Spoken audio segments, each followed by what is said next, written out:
This is the newest episode of By the Numbers, a show sponsored by Alphadraft, a fantasy esports service where you can win money and they pay me money to tell you that. So they also pay someone else money to tell you things, and that's MonteCristo, my co-host here. So for this episode, it's all about the All-Star Tournament. And for anyone who doesn't keep up to date with League of Legends, it is like back to being a real All-Star Tournament like it was in Season 3. It's not like Season 4 where essentially what then became renamed to the MSI, which is the best teams of each region. Now it's each region represented by the players who were voted in. And so we've got China, Korea, Europe, North America, International Wildcard, which you'll see is a mix of players. And then we've got the LMS, which actually has an awkward name because as a region, you have to name about 2 or 3 different places. So anyway, what we're going to do is the contests on Alphadraft are going to be just daily contests. There's not one for the whole thing. And we're going to go day by day. So for day 1, we'll start with, we have these numbers for, and we'll just kind of like extrapolate what we imagine for the other days. First and foremost, coming into this tournament, Monty, I have to ask, first of all, what do you actually think of the whole system of instead of having it be separate regions, they also somehow compete under the fire and ice banners? I mean, I think it's a little weird to have like the Team Fire and Team Ice, just because like they don't play each other or that way, which is a little odd because like we're never gonna see like Korea versus North America, or Korea versus LMS or anything like that because they're all on Team Fire together, and the format is that the Team Fire teams each play the Team Ice teams once, and then the top team from each group of teams of 3 teams plays a best of 3 finals. So the conspiracy it's a little is here, odd. Monty. The conspiracy tard inside me is coming out, Monty, because first of all, that means that the American Riot Company, who decides these things, has managed to shield NA LCS All-Stars from playing LCK All-Stars, because we all know what happens when Korean top laners go against Iris, mate. It's not a happy ending to the story. Secondly, then I will now spin this completely the other way, which is I initially looked at these groups, Monty, and I thought this is unfair. I mean, if you're trying to make even groups, okay, let's imagine LPL to LCK. It is All-Stars. It's not the same as teams. So, okay, they're probably fair. That's probably a fair mix, you know. You've got LMS and EU. They were kind of similar, both making the playoffs a lot. Then you've got why is Team Ice got international wildcard? Oh, that's right. It's okay. We've evened it out. NA's on Team Fire. There we go. See, now it's all fit. It all makes sense now. All makes sense. I mean, realistically, Team Fire is going to kick Team Ice's ass. It's most likely. I will say at least like not least because the international wildcard All-Stars are almost an auto loss every game they play. Yes, that is definitely true. Because if you guys don't know how the international wildcard team get there, there was a international wildcard All-Stars that happened in Australia, and the CIS team managed to take first place in points, even though what's weird, they didn't even win the tournament. They didn't even win international wildcard. How they got first place was that their player won the 1v1 tournament, but they finished second place in the actual 5v5 tournament to Turkey. And so even though they finished second in the 5v5, because one of their players won the 1v1, they ended up going to the 5v5 competition in the real All-Stars, which is one of the most confusing fucking things ever.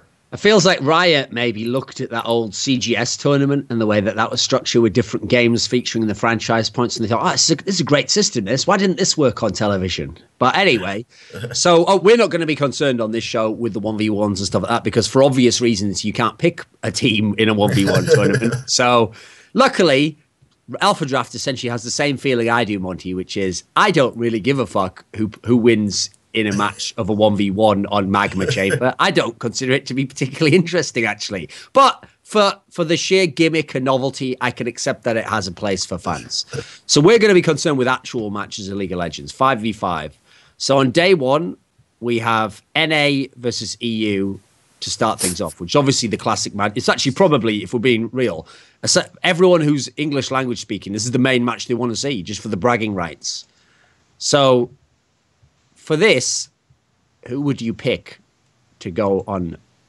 I mean, here's the thing. Like, NALCS, because they have Dyrus, who hasn't even been actively practicing as, like, a professional player, I think that taking NA at any point except against the international wildcard team is going to be a bad idea, especially because EU has a lot of players that have been actively practicing, like, I don't know, Amazing, who's been on Origin. We know Kasing was playing at IEM. So there's a lot to like here. And Reckless a little bit practicing for IEM Cologne. So I really think that this EU LCS team is likely to do pretty well.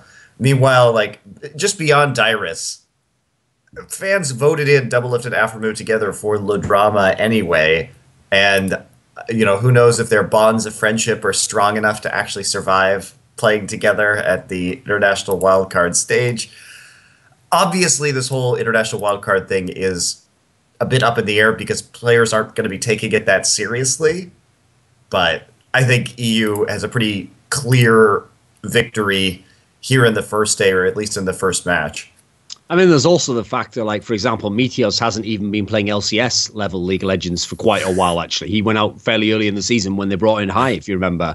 So I don't even know how these people got fucking voted in. Seriously, they voted in a retired top laner, a jungler who doesn't play in the LCS, and Doublelift and Aphromoo together for the lulz. Like, what? I think the Doublelift Aphromoo thing will work out because they'll just take it as a fun event and they'll just, in theory, put any beef behind them, blah, blah, blah. Bjergsen's obviously should be very good. One of the other advantages I think that goes to the EU team is, like, pretty much everyone, in fact, everyone except Froggen played at the World Championships and went, well, I guess Kasing didn't go deep, but the rest went reasonably deep as well. So they've all been fairly match fit rather. Here's the funny thing, if you even look at the players, if you actually think about the sort of AD carries Kasing's had to play with in his career, Reckless is that sort of AD carry. He's obviously got the potential to be more, but he plays that sort of clean-up AD carry style. So it's not like you're having to put Kasing with Forgiven and then him have to totally adapt to a new style of AD carry. I think the EU team is pretty well balanced out, actually, when you look at it. You've got, like, Huni wants to be a superstar top laner. Great, you've got him. You've got the amazing gank for him. Froggen's going to play safe style anyway. He's fairly self-sufficient. And Reckless has got Kasing. So that's pretty good balance, right? Yeah, it'll be interesting to see how Huni does with, like, with amazing jungling for him. But I think it looks really good on paper, and they should take an easy win. Their players are also not very expensive. Like, Huni is 7,900, but like you're saying, Thorin, I think that with amazing combined with Huni and the passivity of the relative passivity, I should say, of the other lanes, that Huni will probably be a good pickup because I think amazing will be up there quite a lot in order to gank for him. Pretty much across the board, the EU players are third most expensive. So I think you're getting pretty good value there, actually, because they're not as obviously as pricey as the Korean players because they're playing the international wildcard team, which it might be tempting to get some Korean players and maybe you mix one or two into your roster, but that game's probably going to be over so quickly without very many kills. I think it's going to be an extremely clean win for the Korean team, so it might be better to take the European team who are good, but maybe not good enough to close the game efficiently. Okay. So, yeah, there's two other games here.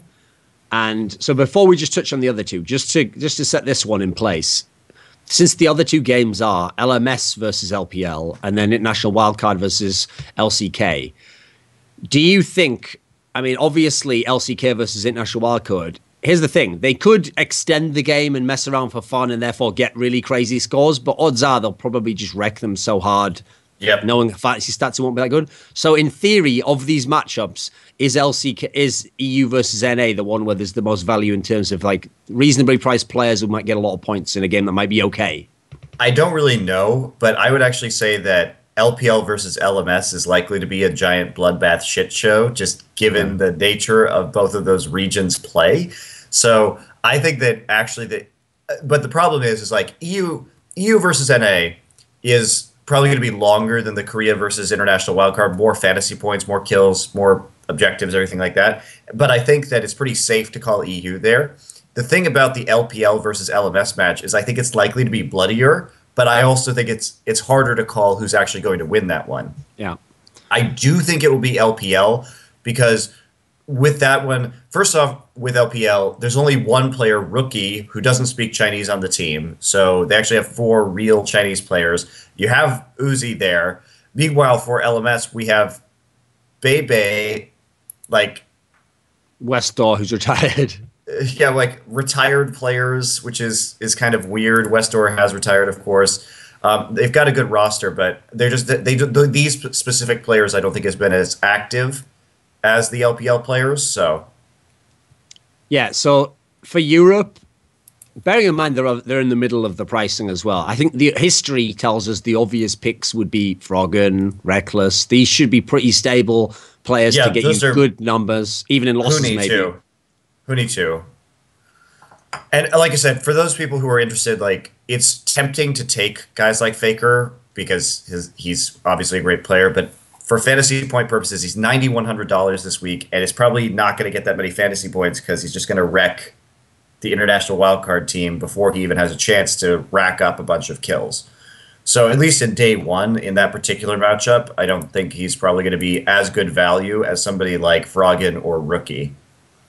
Okay, so when LMS plays LPL, first and foremost, I have to say the big problem here is the actual rosters. As in, if you just told me in an abstract sense, okay, we're going to have the best LMS players play the best LPL players, I'd actually say, Monty, believe it or not, fans wouldn't know it, but if it's going to be an all-star match, there's a chance the LMS players could upset that. They've got some very good players at all the positions there, but you actually, like you were referencing before, unfortunately, LMS has suffered from what NA suffered from, where people voted for players they like, who were old players who were popular, or players they thought would be funny to vote for, whereas LPL is like straight killers almost across the board. Like, that is almost like Koro, an Clear Love, Rookie, Uzi, PYL. Like, that's a pretty good roster as far as LPL. You know, I wouldn't have voted Koro in there. I probably would have voted a Korean top laner in there, like Acorn or Flame, but I think everything else is looking pretty solid from the LPL side. I mean, you're going to pick PYL as a support, probably. You're going to pick Uzi as the AD carry, probably. Of course, there's Imp, too, who's a great player, but obviously Uzi is super popular in China, and it's fun to see him at All-Stars, and he's a very good player, so. Also, when you consider it's an all-star game, therefore, like, it's not like the coach can be like, stop being so selfish and trying to get kills. Like, that's kind of the point of the tournament. So I'm pretty sure that means Uzi just gets turned loose in this game. Yeah, he's going to go absolutely nuts. And again, because it's 4 out of 5 players are Chinese, like the shot calling should be done in Chinese and should be relatively intelligible to everybody outside of Rookie. So I think it's going to be like an LPL versus LCK or Champions Korea or whatever Riot is trying to trademark it as. Final here once everything is said and done. But the EU team, I think, has a pretty good shot as well. Is there anyone on the LMS team that you would even gamble on?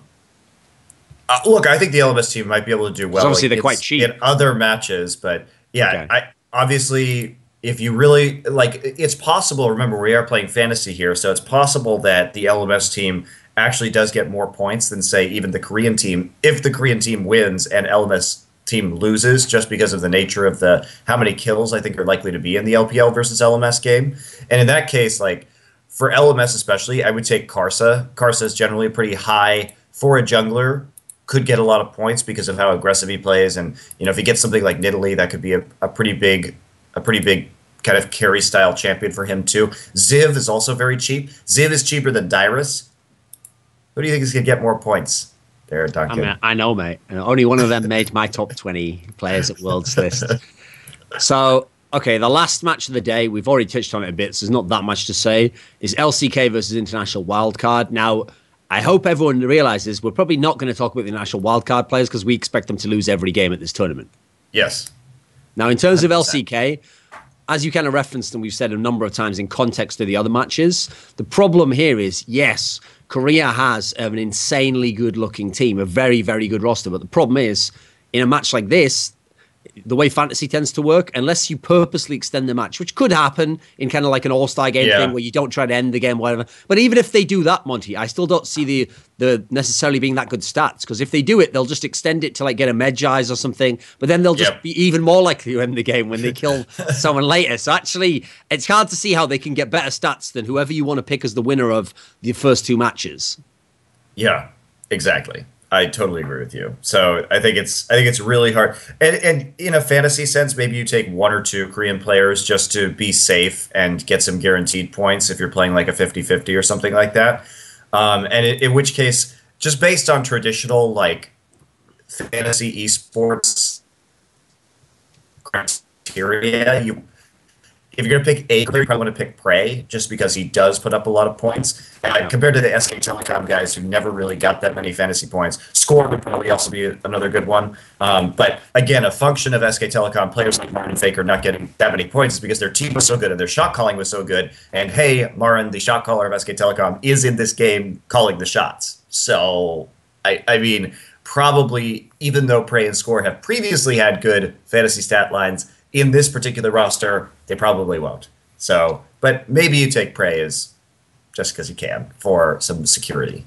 Plus, I mean, we talked about the Chinese team. Inadvertently, the Korean fans have actually put together a fantastic team here because they've got the shot caller, top laner who wants to carry anyway in this meta. Got the best mid laner in the world. Scores a very active jungler who a lot of people touted as quite good anyway within Korea. So bearing in mind you can't have Bengi, he's not a bad player to put in there. He's pretty good. Prey is like a better version of Bang to me. He's like the same thing. You just play safe and then you position correctly in team fights. And okay, Mad Life is like a legacy pick. I'll admit that one. But the rest of the team is fantastic. And I don't think he's going to be a problem. And for an all-star game, obviously he's brilliant because he can play something like Thresh and make plays. Exactly. So, and Mad Life actually had a better season last year than I think people give him credit for. I think he actually, on an individual level, he played pretty decently. The problem is like he looked bad because he was trying to constantly save Ambition from wandering into the enemy jungle and dying. So, but his individual performance I thought was above. It wasn't great, you know. He's not Gorilla, not Peekaboo, but it was above average for Korea, I would say. So okay, on day 2 we have NA versus International Wildcards. That also, see guys, this is why you got to do fantasy, because now you're allowed to pick NA players. Which NA players would you pick? Always, team. If you think that NA is going to win, you want to pick Doublelift. Again, he was a huge point pinata basically in the NALCS throughout the entire season. Even at Worlds, when I recommended people to pick him, especially that first week of competition for NA, he was huge in terms of the fantasy points. So, absolutely. And if you want another player, Doublelift? Bjergsen, rather? Bjergsen does pretty well when it comes to fantasy points. Do not pick Dyrus. He never gets fantasy points. That would be a quite significant error. I think that, I mean, I wouldn't really go for Meteos either, but yeah, Bjergsen's probably pretty good. Pretty good. Alphamu could get a lot of points too as a support player, but Doublelift is the one that you really want there. And then obviously the other 2 games both have the potential to be very exciting. So next up we've got LMS versus EU. Who do you actually favor in this match, Monty? I think it's EU that will win this one. So like, yeah, the EU side of things I think just looks pretty strong just with this roster. Even though again LMS is solid, I think LMS again has more of these picks of players that were fan favorites, but maybe not exactly the best at their position or haven't been practicing a lot recently because of Westor's retirement, let's say. Although I don't know how much that's actually going to matter, come to think of it, when it comes to Westor, because it's not like he ever played. Like, he had the Westor champion pool, and that never changed regardless of meta. So it's not like he's going to be playing meta champions. No, what I think... Even if he was practicing, he would have been playing the exact same shit.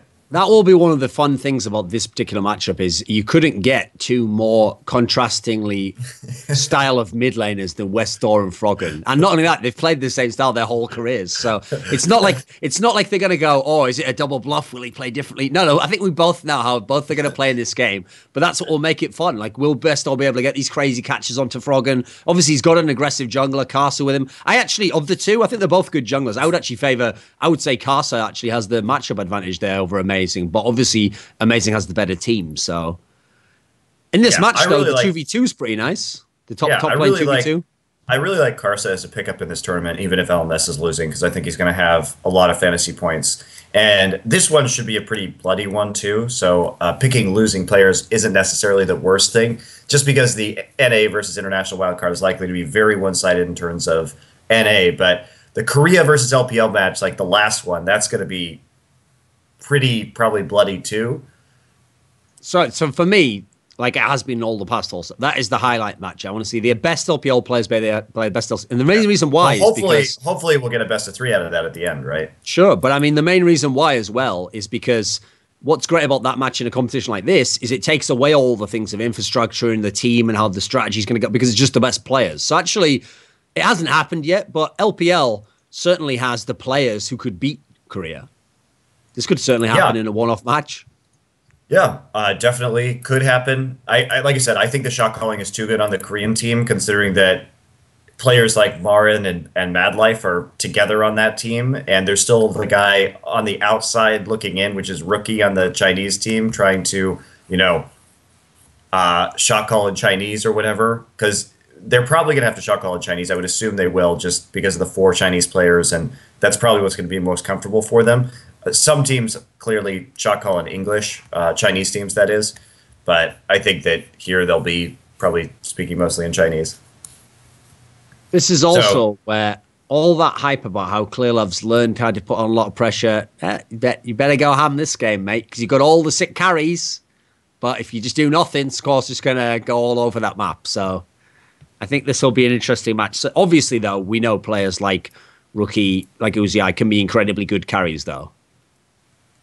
Yes, but that's I would true. favor the Korean players, obviously, because the difference is you got Korean players, but also a team that might be able to give them enough resistance to get really good fantasy stats.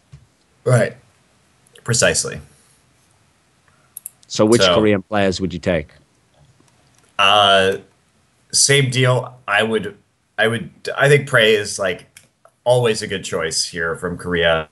I'd rather take Rookie than Faker, just because Rookie puts up, like, Rookie is the type of player who will just duel people for no reason in the mid lane. I mean, we saw a lot of his really flashy 1v1 plays. So he tends to have a lot of fantasy stats because he's high kill, high death, and a high risk player. So Rookie's actually a good pickup if you think LPL team is going to win. Like, that's going to be a great pick. Like, him and Uzi both are going to be great fantasy point picks. But if Korea's going to win, I just take Prey and Score. Pretty reliable. So on this set, on day one, we basically had it as like take a couple of Chinese players, take EU players. So on day 2, we're going to say, well, you have a choice. You could take some NA, because obviously they're playing international wildcard. Take a few from Korea, almost certainly. And then if you want, put in a couple of EU as well for day 2. So moving on to day 3. Day 3 starts out with LCK, Korea versus EU. So I'm assuming you're going to favor Korea here. I am. You're so right. I think EU has a good team, but I think ultimately it'll be Korea versus China in the finals. Although it's interesting, I don't actually know what the tiebreaker is. So, for example, if Korea goes 3-0 and beats LPL, EU, and International Wildcard, but LPL and EU both lose to Korea but beat NA and LMS, how do they decide which team is going to the finals? Because the whole format is each team plays 3 games, and then the top team from both Team Fire and Team Ice plays in a best-of-3 final. But if they're tied at 2-1 and they both lost to the same team, yeah, but Monty, didn't you answer your own question that says that there are points for the other modes? Yeah, but that's for the fun matches. There are points for the other modes. That doesn't count towards who gets into the final and that sort of thing?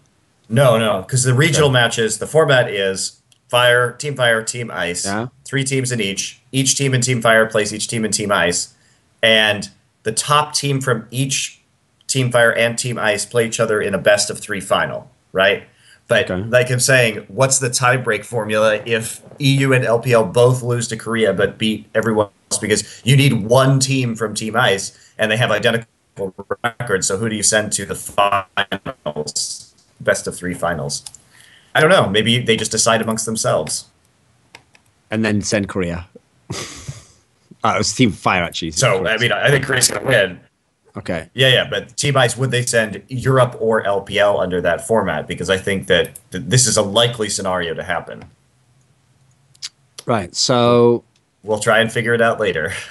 And by the way, as a general note, personally, okay, here's the thing. Some of the teams, as I mentioned, aren't as strong as I think they could be, but that doesn't actually matter. The problem here is not that people that the international wildcard and et cetera, might not matter in the tournament. It's fine to have it. All-Stars is supposed to be a fun tournament. If you look at the All-Star game in any other sport, you have all sorts of scenarios like this where an old player that gets voted in by the fans again because it's last go around, or they vote in a player who's more popular than someone who's better at his position. The point is, though, it doesn't matter. Like, actually, there is no real bragging rights in, like, the All-Star game in basketball as to which conference is actually better, because you can sometimes just win the game with the worst one.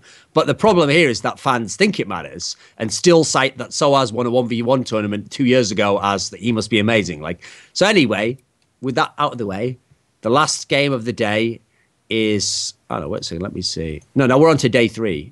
So we did LCK EU, and then we have LMS International Wildcard. So who would you actually take from LMS here? Again, got to go back to Karsa. I think that guy is going to have Karsa and Ziv would be the players that are probably going to have to carry that team, considering that Bebe and Westor, well, especially Westor's retirement and everything like that. So I just take, when in doubt, take the players that haven't retired and have shown dominant carry performances in the past, and that's going to be Karsa and Ziv. And then the last game of the day is NA versus LPL. So LPL will win this, Monty. Will you triple down on China? I think that this is going to be a bloody game, and it's going to be a game where maybe you don't want to take Rookie here just because Bjergsen should be a pretty good, should come up and match up pretty well against Rookie. But in this particular game, LPL should win. And again, if someone is playing against retired Dyrus, I mean, this was a rule of thumb in fantasy before Dyrus retired. Just pick the guy who's going against Dyrus. Even when TSM was top of the league, by the way. Yeah. Pick the guy who's going up against Dyrus. So Koro here, I think, is going to be really good value. Throughout this whole international wildcard tournament, that's going to be a probably pretty value pick. This is a game, though, where I really want it to last at least 25 minutes, because if you have Uzi and Doublelift in a game and it can last 25 minutes, there's potential for lots of kill. I mean, these are two people who don't... You know that thing Loco Doco said on Summoning Insight? The ego battle is going to be fucking crazy. You know what Loco said on Summoning Insight? Like, in fact, it's something that he did in one of his videos. One of the things that he considers a core quality for a carry is you have to, like, you understand the responsibility of the gold value that you carry as someone who's, like, farmed up a lot. These are two players who, in their own rights, do not understand this concept. They only understand that if I flash forwards and get this kill, I get more gold. They don't understand the part where if they die, the whole thing's lost. Also, the ego battle between Uzi and Doublelift, too, for, the fans, the glory from the fans who will of who's lock the better in vain. AD carry. Exactly. Even though it's not something you would even pick at this moment, but we'll see. Yep. So, okay. Yeah, but we're more likely to see Caitlyn, but that could be exciting too. Okay, so the problem then is that, as far as I know, we then have to guess who the final would be. So I'm going to guess here's the problem, Monty. The obvious final in the past would always be, it will be LPL versus LCK. Will it be again?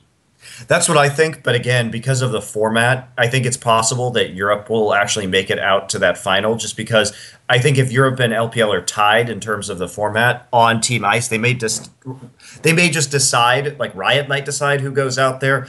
I don't know how you break that tie as for which team to go to the actual final. So I don't know. I think it's going to be LPL, but maybe it'll be Europe. Regardless, Korea wins as usual. So then let's imagine that if in that match they have an Alphadraft contest, we'll just imagine the two hypotheticals. So imagine it was Korea versus...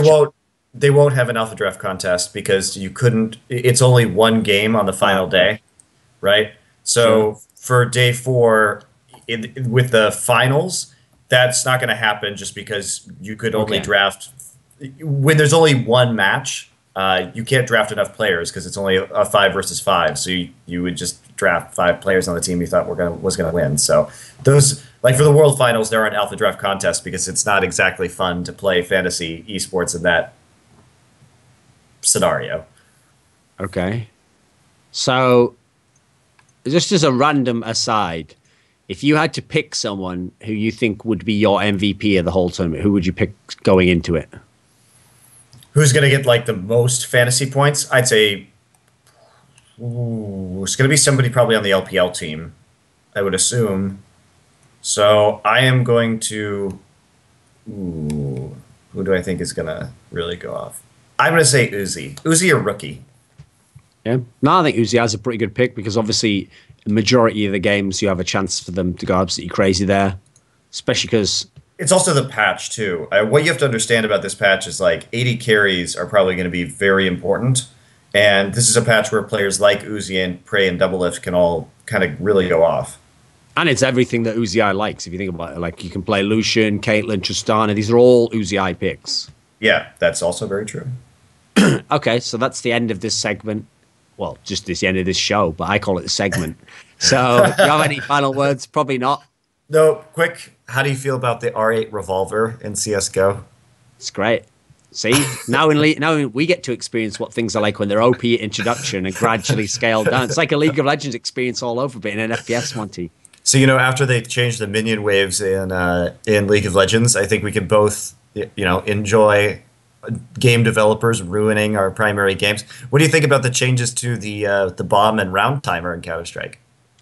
That's not so bad actually. Like the round timer one would be a good idea, except that unfortunately people tend to run the round timer down in competitive games anyway, so it won't be actually implemented the way you'd want it to be, like have more tactics.